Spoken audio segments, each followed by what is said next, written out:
Okay, so I just watched your final opening sequence for your AS Media piece. In terms of your target audience, I think as your two protagonists are male, I would say that perhaps target audience-wise, it may target more of a female target audience.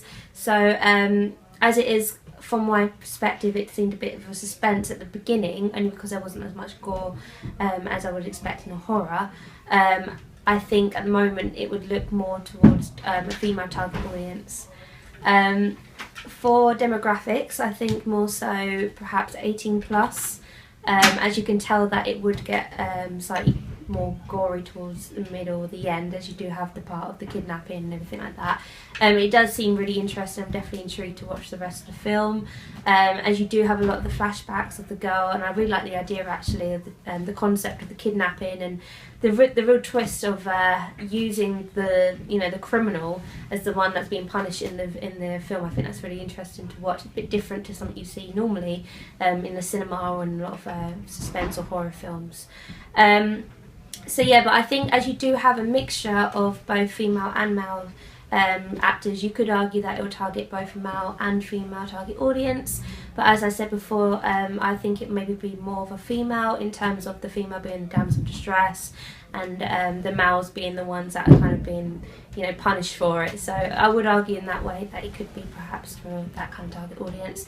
Age range again about 18 to I would say about 45. As it is about a younger age range, that girl was 14 and things like that. And also the actors look quite young, so I think if that were to be a big blockbuster film, perhaps the casting would be slightly different. But obviously the constraints of your film obviously being of the age range of those people in your school.